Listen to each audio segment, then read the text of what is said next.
मंगलम भगवान वीरो मंगलम गौतमो गणी मंगलम कुंद कुंदार्यो जैन धर्मोस्तु मंगलम सर्वमंगल मांगल्यम सर्वकल्याणकारकम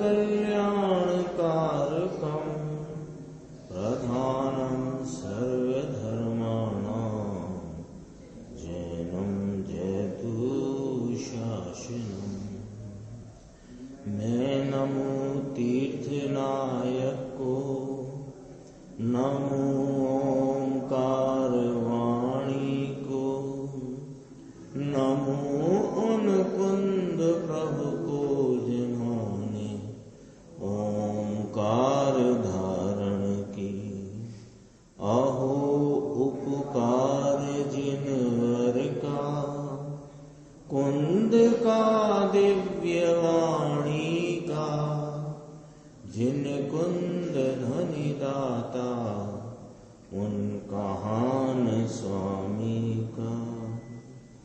रमयूण जिणम वीरम अनंत वर्णान दंसन सहावम मोक्षामिनियम सारम केवली शुद्ध केवली मणिदम।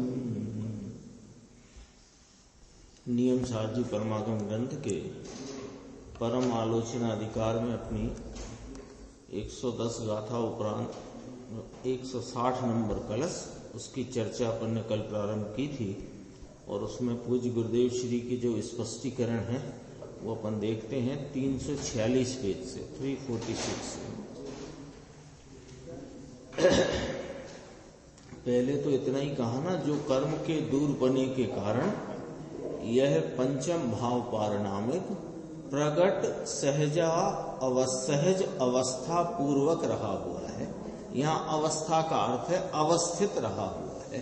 सहज नाम स्वाभाविक रूप से स्वाभाविक भाव से अवस्थित रहा हुआ है, जो कर्मों से यानी सर्व प्रकार की मलिनता और पुद्गल कर्म और नौ कर्म आदि सबसे दूर वर्तता हुआ, दूर रहता हुआ, ऐसा यह परम पंचम भाव।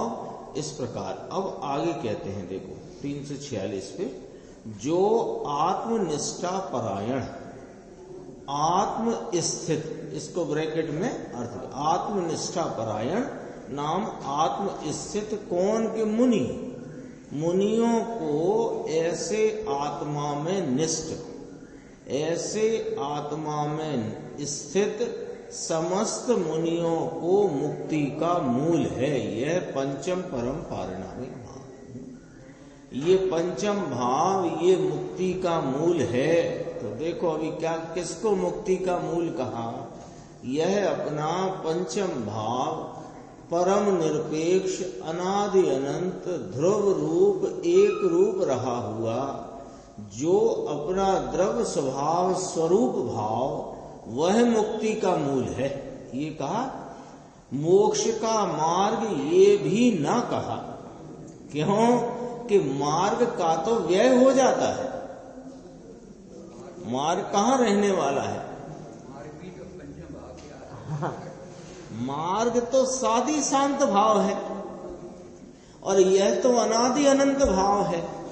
तो अनादि अनंत के अवलंबन में उपजी हुई स्वरूप की परिपूर्ण सादी अनंत दशा प्रकटती है।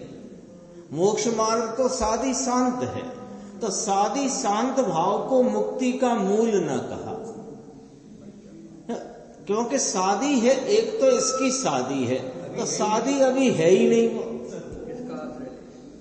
तो किसके आश्रय से मुक्ति होगी?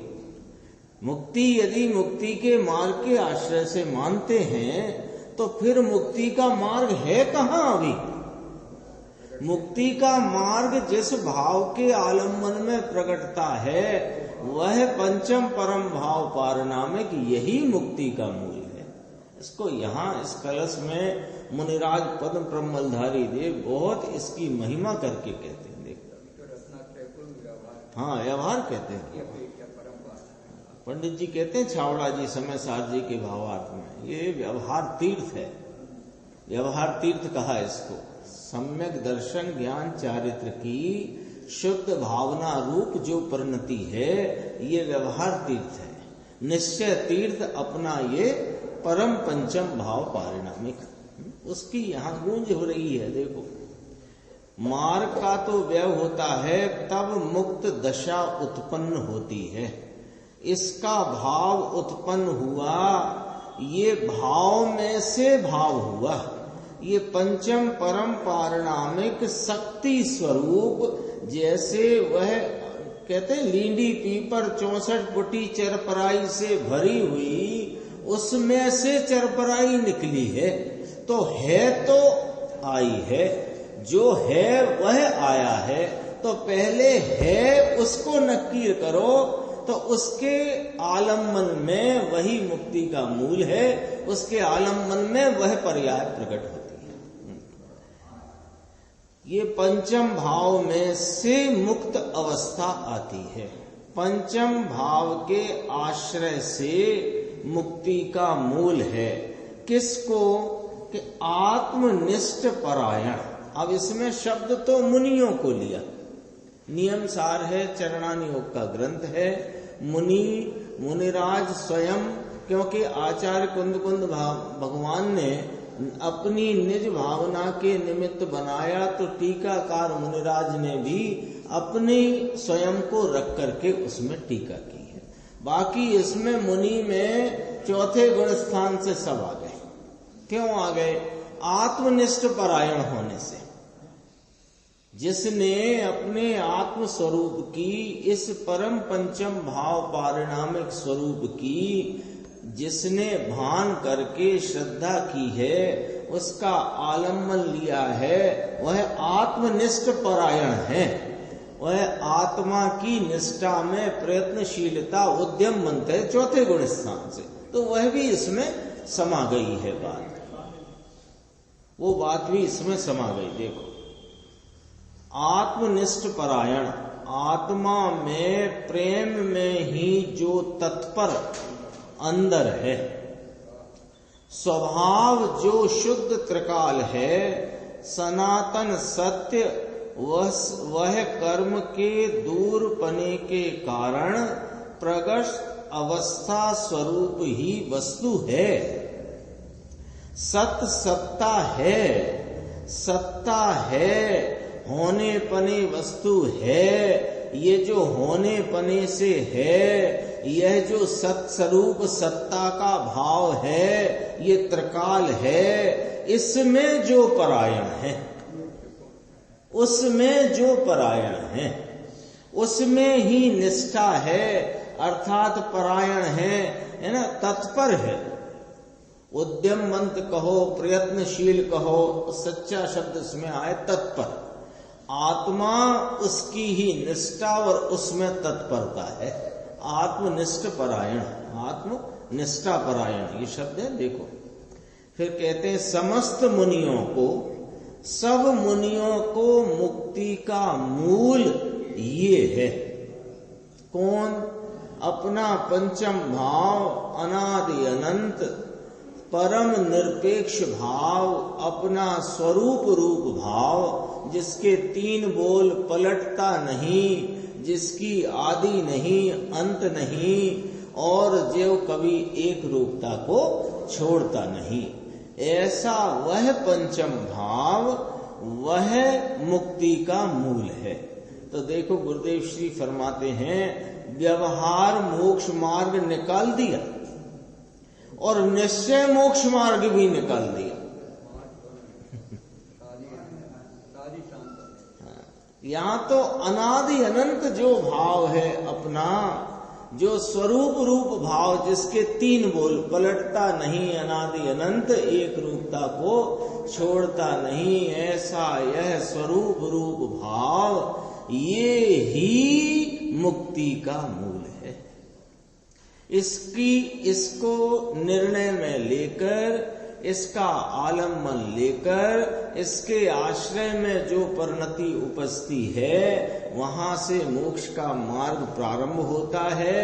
और उसी के आलम्बन में, कल आया था एक बोल दोपहर को, उसी के आलम्बन में टिकता है और उसी के आलम्बन में बढ़ता है और उसी के आलम्बन में पूर्णता की प्राप्ति है। मुक्ति का मूल ये है, ये कहते हैं।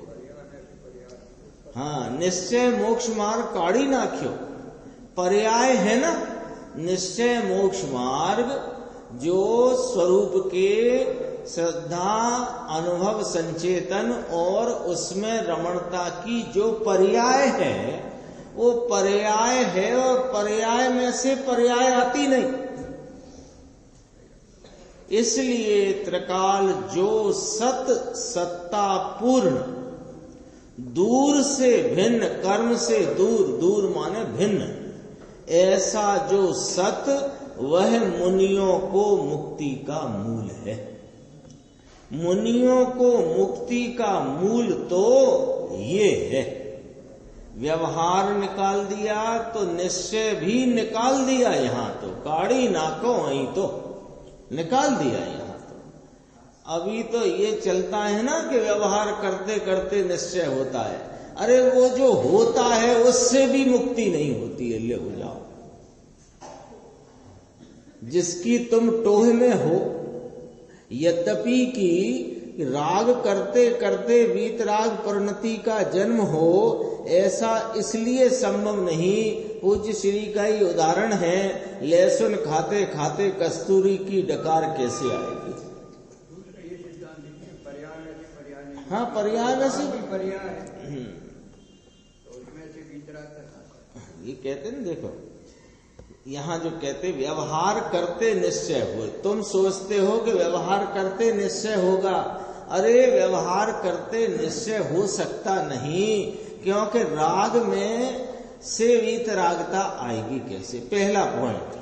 अब जो वीतरागता रूपी पर्याय है उस पर्याय में से अगली पर्याय नहीं आती। इस वीतरागी, त्रिकाल वीतरागी स्वरूप अपना उसके आलम्बन में प्रति समय वह नवीन नवीन नवीन वीतराग और शुद्धता की वृद्धि रूप पर्याय आती है। वो स्वरूप के आलम्बन में से आती है, पर्याय में से नहीं, ये कहते हैं। अभी तो ये चलता, हाँ, शुभ राग हो, शुभ राग की क्रिया हो तो शुद्धता होती है। ये बात तो बहुत चलती है, बहुत चलती है। शुभ राग की क्रिया हो तो शुद्धता हो, जड़ की क्रिया हो शुद्धता हो, ये तो बहुत मोटी बात है, यानी मोटी भ्रांति है। ये भ्रांति है ना, भाई सीढ़ी चढ़ रहे हैं ना। हाँ, एक सीढ़ी चढ़ने का कारण दूसरा है, वो कहते हैं सीढ़ी छोड़ो तब दूसरी सीढ़ी चढ़ोगे। हम तो कहते सीढ़ी नहीं है, सीढ़ी नहीं, एक तरह से सीढ़ी इसलिए नहीं कि जो उस दिशा में जाती हो तो सीढ़ी कहे, है ना। ये तो ये सीढ़ी कहने का भी वास्तव में भाई साहब व्यवहार है। इस व्यवहार को व्यवहार से व्यवहार कहा है। रागादि भाव, शुभ राग, दया, दान, पूजा, व्रत, भक्ति के परिणाम ये व्यवहार कहे, सो इस व्यवहार को व्यवहार से व्यवहार कहा है। खरेखर तो ये व्यवहार के कैसे कहें इसको, व्यवहार भी इसलिए नहीं कहते कि ये विरुद्ध जाति का भाव है। जो मोक्ष मार्ग की जाति का परिणाम है वह आनंद रूप है, वह पवित्र परिणाम है, वह वीतराग परिणाम है, वो शांति रूप परिणाम है। और अभी अस्थिरता के कारण मोक्ष मार्गी को ये परिणाम हो रहे हैं, दया, दान, व्रत, पूजा के, ये राग रूप परिणाम है, ये मलिन परिणाम है, ये बंध रूप परिणाम है, ये दुख रूप परिणाम है, ये दुख के कारण रूप परिणाम है। दिशाएं अलग, स्वरूप अलग, लेकिन इस जो अपनी मुक्ति की दिशा में चल रहा है उसको अभी होते दिखाई देते हैं, तो व्यवहार से उसे व्यवहार कहने में आया है, ऐसा है नहीं। यदि होए, अब आपने कहा ना सीढ़ी, सीढ़ी कहने का भी व्यवहार है, जो उसकी दिशा से ही उल्टी दौड़ रही है, सीढ़ी भी क्या कहे, दिशा की तरफ भी ले जाए तो भी सीढ़ी कहे। लेकिन अशुभ भाव खाना कमाना भोगना, उसकी अपेक्षा से इन परिणामों में जो वर्त रहा है वो कौन वर्त रहा है कि जो अपने मोक्ष मार्ग में वर्त रहा है। तो मोक्ष मार्ग में वर्तते हुए वो अशुभ आदि परिणाम पर तो मार्ग पने का आरोप भी नहीं आ सकता, लेकिन देव गुरु शास्त्र के अवलंबन में या प्रशस्त निमित्तों के आलम्बन में होने वाले रागादि भाव पर आरोप कर दिया जाता है। बस व्यवहार व्यवहार व्यवहार से व्यवहार,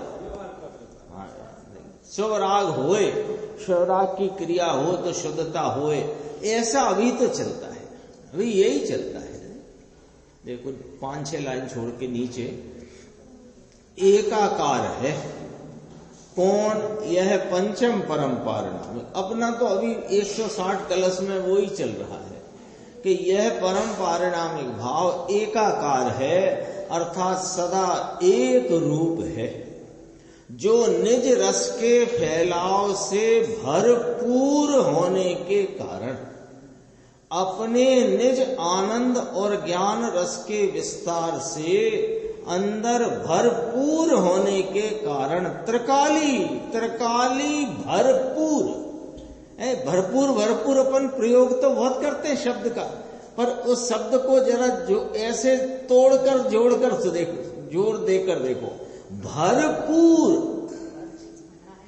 भरा भरा किसे कहा कि लबालब, और पूर्व माने प्रवाह, पूर्व माने प्रवाह, अपने ज्ञान आनंद रस के लबालब भाव से प्रवाह स्वरूप है ये वस्तु। भरपूर अपना निज रस है, वही अंदर पंचम भाव में विस्तार को प्राप्त हुआ है। जो आनंद रस है, परम पंचम रस है, ज्ञायक रस है, इसमें ये रस के फैलाव से भरपूर होने के कारण पंचम भाव निज रस के विस्तार के फैलाव से, विस्तार के फैलाव से भरपूर है। फिर कहा ये भरपूर होने के कारण पवित्र है।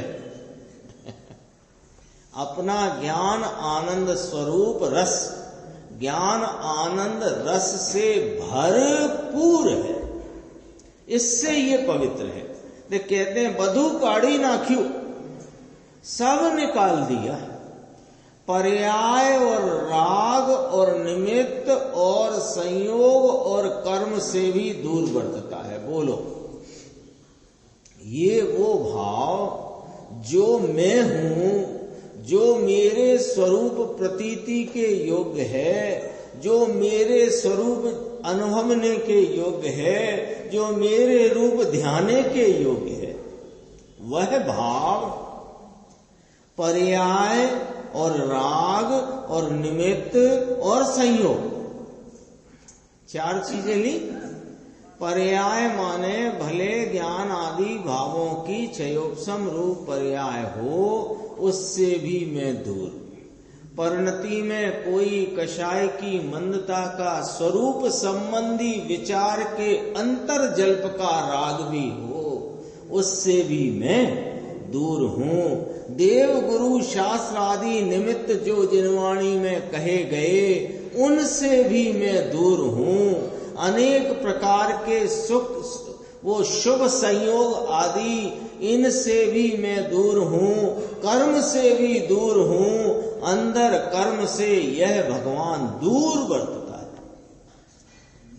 2 शब्द आए ना, अपने निज रस से भरपूर और पर्याय राग निमित्त संयोग से दूर। भरपूर है, भरपूर है। यहां कहते हैं कर्म नड़े छे, कर्म का उदय नड़े छे माने बाधा करता है, हमको कर्म बाधा करता है, कर्म का उदय बाधा करता है। बहुत बहुत लोग कहते हैं वो जो कल दोपहर के आया था ना, व्यवहार के वचन को सुन करके जो उसे यथार्थ मान लेते हैं वे भ्रांति में रहते, मोही है। तो क्या सुना, जिनवाणी में पढ़ा, ये जीव को अनादि से दर्शन मोहिनी के तीव्र उदय वर्तता है, इसलिए ये जीव मिथ्यात्व रूप परिणमित होता हुआ 4 गतियों में परिभ्रमण कर रहा है। बोलो सच्ची कि नहीं बात? आगम में तो यही लिखी है, बोलो इसमें एक अक्षर भी गलत बोला हो, आगम की बात। लेकिन ये व्यवहार की बात है। ये दर्शन मोह के तीव्र उदय दर्शन मोह में आता है, जीव में नहीं आता है। जीव में कैसे आएगा उसका उदय? उसका उदय उसमें आया है। उस काल में जीव की स्वयं अपनी परिणति में भ्रांति रूप अवस्था उत्पन्न हुई है। इस पर निमित्त पने से दर्शन मोह के तीव्र उदय का आरोप निमित्त पने से आरोप आया है। कर्म का उदय बाधा करता है। यहां कहते हैं कर्म के उदय से तो वस्तु दूर है, इसके और इसके कोई छूती ही नहीं।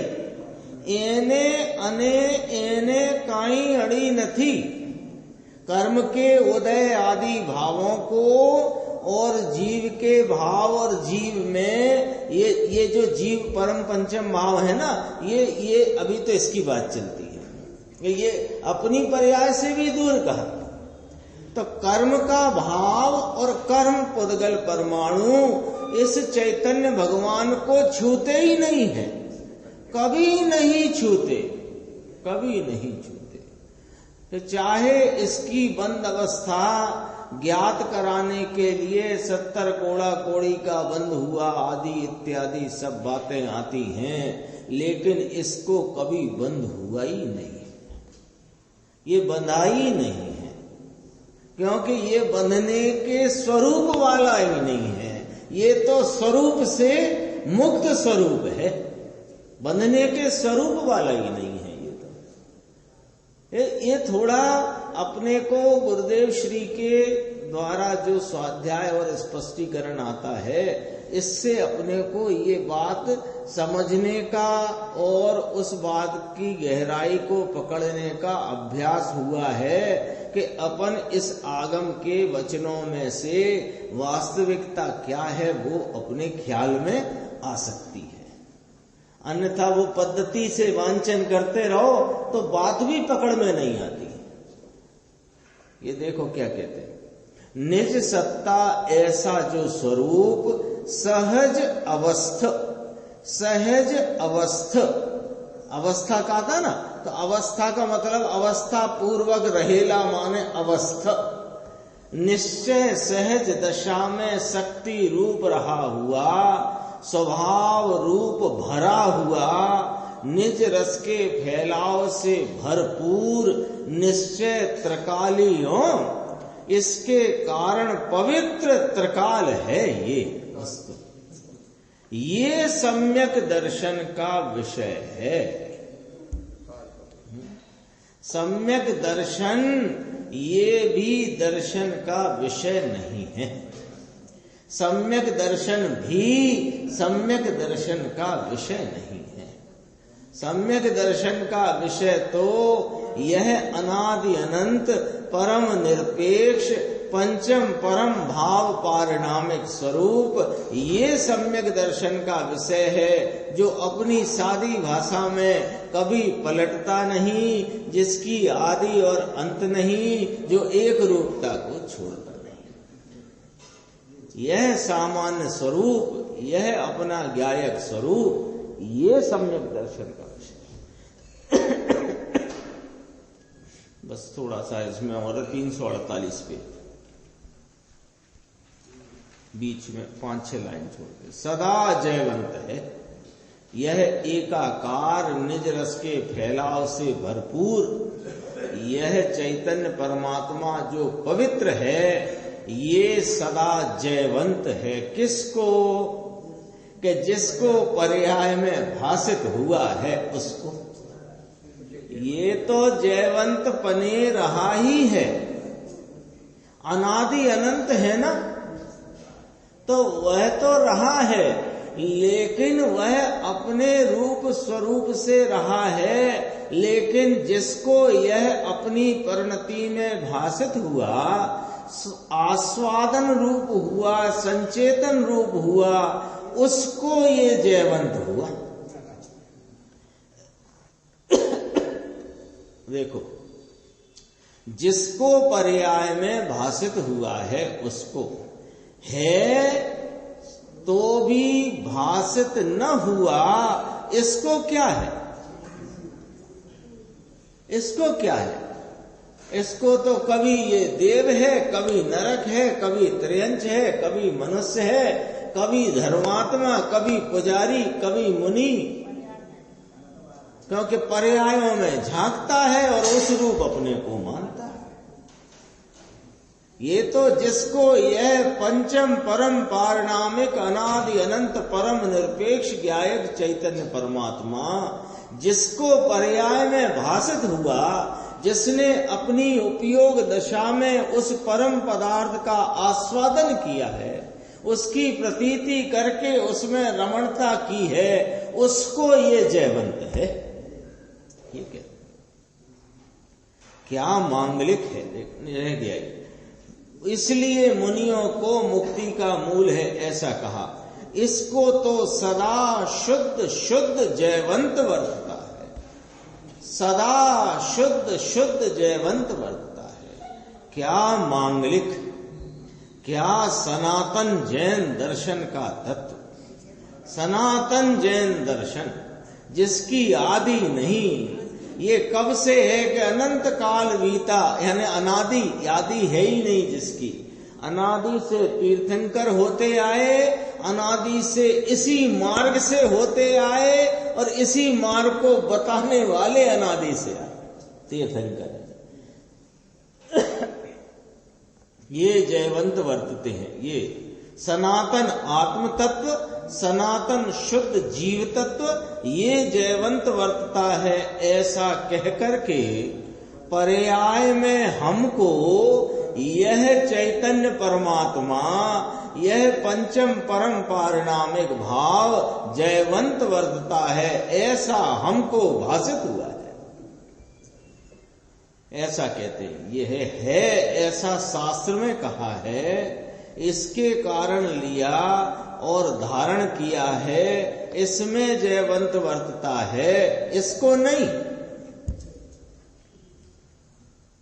ज्यादा भी नहीं पढ़ा, तत्वार सूत्र का दूसरे अधिकार का पहला ही सूत्र पढ़ा, उसमें लिखा था जीव के 5 असाधारण भाव, और ये 5वां भाव हम, ये अनादि अनंत है, परम निरपेक्ष है, चैतन्य स्वरूप भाव जीव क्या है ना, तो चैतन्य स्वरूप भाव। इसलिए हमको जयवंत है कि नाना भाई, ये जैसा अनादि से हमको पता नहीं है, अनादि से इसकी खबर नहीं है। जिनेन्द्र परमात्मा आचार्य भगवंत बताते हैं, उनसे जानना, जानकर उनका अवलंबन छोड़ना और अपना अवलंबन करना, तो यह प्रगट पने, यह भासित हुआ, पर्याय में भासित हुआ, तो उसको जयवंत वर्तता है। ये कहते हैं। समझाए जे काई, जिसकी पर्याय में मुक्ति का मूल जो है, मुक्ति का मूल अपना पंचम परम पारिणामिक भाव, यह भासित हुआ है, इसलिए इसको जयवंत वर्तता है। ये अपना 160 कलश हुआ, 161वां कलश का अपन पाठ करते थे। संसारात अखिल जनता तीव्र मोहोदयात सा, मत्ता नित्यम स्मर बस गता, स्वात्म कार्य प्रमुग्धा, ज्ञान ज्योतिर्धवलित ककुंभ मंडलम, शुद्ध भावम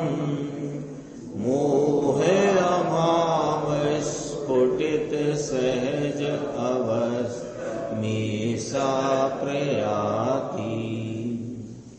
अब कहते हैं 110 नंबर गाथा के बाद टीकाकार दूसरे श्लोक में कहते हैं, अभी तो उस पंचम भाव की महिमा की थी, उस पंचम भाव की महिमा करके कहा ये मुक्ति का मूल है, ये मुनियों को जो मुक्ति का मूल है उसमें व्यवहार मोक्ष मार्ग को भी निकाल दिया, निश्चय मोक्ष मार्ग को भी निकाल दिया, और एक रूप स्वरूप अनादि अनंत अपना जो त्रिकाली चैतन्य भाव जो पलटता नहीं, अनादि अनंत एक रूपता को छोड़ता नहीं, वह पंचम भाव जिसकी परिणति में भासित हुआ उसको वह जयवंत वर्तता है। ये वाली बात कही थी।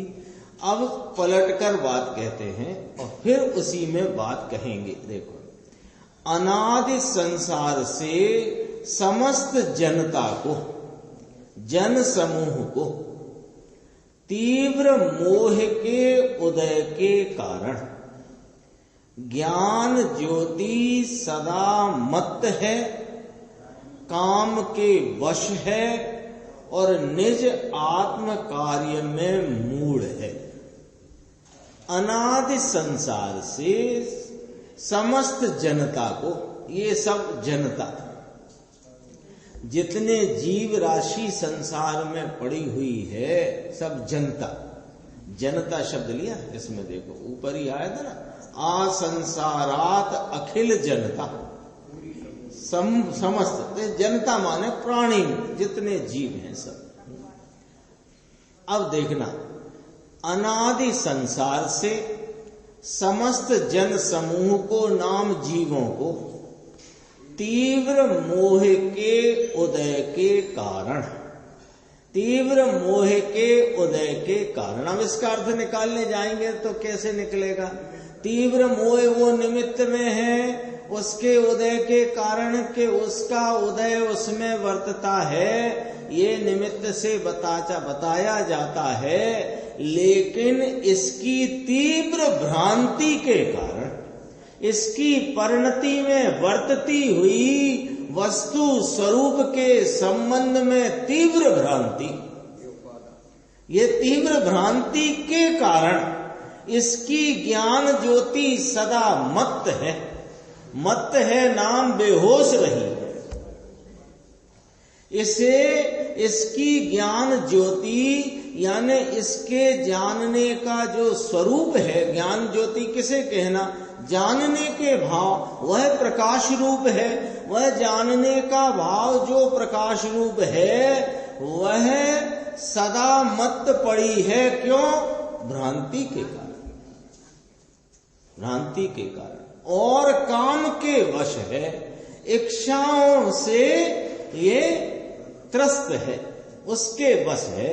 यानी ये स्वयं में को जानता नहीं, स्वयं को नहीं जानता माने स्वयं सुख स्वरूप आनंद स्वरूप है, उसको जानता नहीं, अपने स्वरूप के संबंध में भ्रांति है, भ्रांति होने के कारण इसको अज्ञान वर्तता है, और उस अज्ञान में ये सुख और आनंद के लिए इच्छाओं से पीड़ित होता है। क्यों? कि इसे ये चाहिए, ये चाहिए, ये चाहिए, ये चाहिए। क्यों चाहिए? सुखी होना है तो काम के वश है। काम के वश माने इच्छाओं के वश में होकर के ये पड़ा हुआ है। तो दो बातें ली और तीसरी बात ली।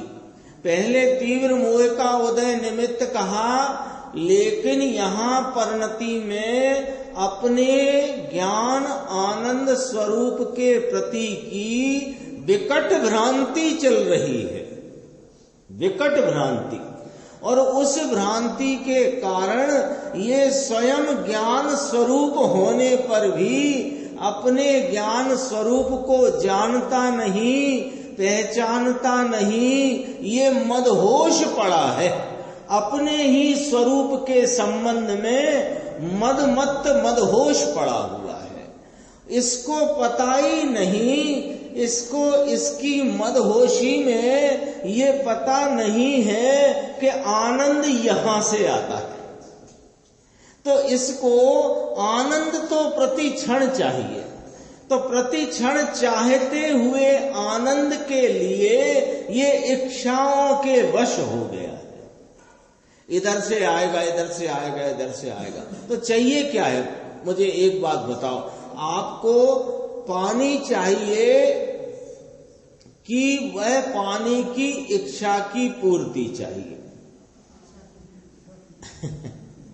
वास्तव में तो वो सुखाधिकार आता है ना प्रवचन सार में, उसमें बहुत सब विवरण आया है कि जब इसको अंदर में पीड़ा होती है और पीड़ा जब सही नहीं जाती तो उसके उपचार के लिए ये इच्छाएं करता है।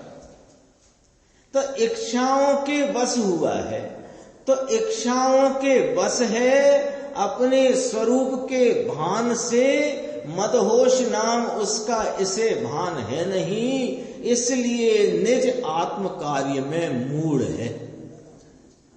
निज आत्म कार्य में मूढ़ है माने अपने स्वरूप के कल्याण रूप भाव की, इसके स्वरूप की परिपूर्णता की प्राप्ति का जो कार्य है उसमें ये विमूढ़ हो गया है, क्योंकि इसको अपने ज्ञाता स्वभाव और आनंद स्वभाव का भान नहीं, विश्वास नहीं, इसलिए आत्म कार्य में मूढ़ है। फिर कहा जब यह मोह अभाव को प्राप्त होता है, यानी ये इसकी इच्छाओं की ज्वाला कब बुझेगी,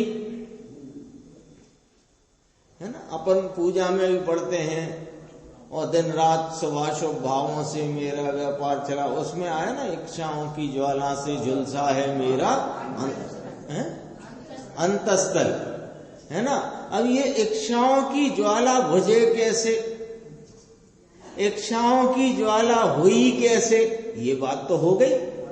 इच्छाओं की ज्वाला हुई कैसे कि अपने स्वरूप को, जो स्वयं आनंद स्वरूप है, जिसके आलम्बन में तृप्तता तृप्तता तृप्तता तृप्तता होती है, उसको नहीं पहचानने से, उसके स्वरूप की भ्रांति रहने से ये इधर उधर कुछ ना कुछ कहीं ना कहीं सुख की प्राप्ति के प्रयोजन से भटका करता है। इसलिए इसकी इच्छाओं की ज्वाला शांत होती नहीं, और जहां अपना आनंद बसता है उस कार्य में ये मूढ़ विमूढ़ नाम ये भ्रांत भाव में परिणमित है। मूढ़ कहो, विमूढ़ कहो, भ्रांत भाव कहो। अब ये मिटे कैसे टीटू भाई साहब? ये काम तो यूं होगा कि जिसके कारण से ये सब लफड़ा चल रहा है वो कारण मिटे तो होए। हाथ पैरों में दर्द रहता है, कमर में दर्द रहता है, गर्दन में दर्द रहता है, आंखों में जलन होती है, भूख नहीं लगती है, तो डॉक्टर साहब ने कहा कि तुम्हें फलाना इन्फेक्शन है। तो वो इन्फेक्शन दूर हो जाए तो ये सारे कार्यक्रम समाप्त हो जाएंगे कि नहीं? आंखों की जलन, भूख नहीं लगना आदि इत्यादि जितने लक्षण तुम जानते कहते हो सो, ये जितनी ये बाहर की दौड़, इच्छाओं की ज्वाला, ये सब कैसे दूर होगी कि भैया ये भ्रांति नामक इन्फेक्शन के कारण उत्पन्न हुई है, भ्रांति मिटते ही दूर हो जाएगी। ये कहा मोह के अभाव से यह ज्ञान ज्योति शुद्ध भाव को प्राप्त होती है। मोह के अभाव से यह ज्ञान ज्योति, यह ज्ञान स्वरूप अपना प्रकाशमान, ये शुद्ध भाव को प्राप्त होता है। शुद्ध भाव को प्राप्त होता है का अर्थ है कि जैसा इसका स्वरूप है वस्तु का, वैसे स्वरूप रूप परिणमित होता है। शुद्ध भाव को प्राप्त होता है कि जो शुद्ध की जिस शुद्ध भाव ने दिशा मंडल को धवलित नाम उज्ज्वल किया है। किसने? स्वरूप इधर से कथन किया। भ्रांति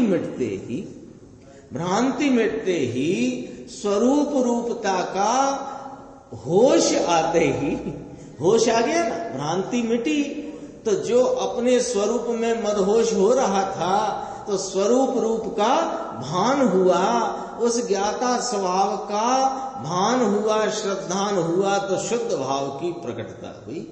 ये शुद्ध भाव ने दिशा मंडल को धवलित किया है, यानी इसने सर्व भाव में शुद्धता की पूर्ति करी या शुद्धता के भाव परिणमित हुआ है और सहज अवस्था को प्रकट किया है। थोड़ा देखते हैं गुरुदेव का एक समय है, 1 मिनट।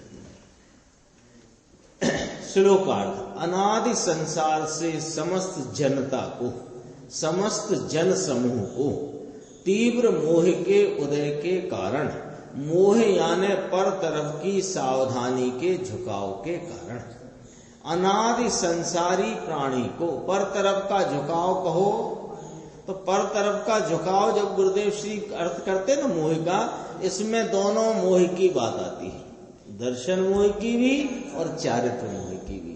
और भ्रांति की जो बात है वो दर्शन मोह संबंधी बात है और मूल कारण वह है। तो यहाँ गुरुदेव श्री फरमाते हैं पर की सावधानी के झुकाव के कारण अनादि संसारी प्राणी को पर तरफ के झुकाव के कारण ज्ञान ज्योति सदा मत्त है। ये ज्ञान ज्योति सदा मत्त घेली हो गई है, पगला हो गई है, मोह में मत्त है। मोह के उदय के कारण यानी भ्रांति के वश पर में सावधान होने से पर्याय में मत्त है। ये पर्याय में ही अपने रूपता से मशगूल पड़ा हुआ है, काम के वश है, यानी कोई भी वृत्ति की इच्छा इसके वश है, इसलिए ये हाथ नहीं आता इसको।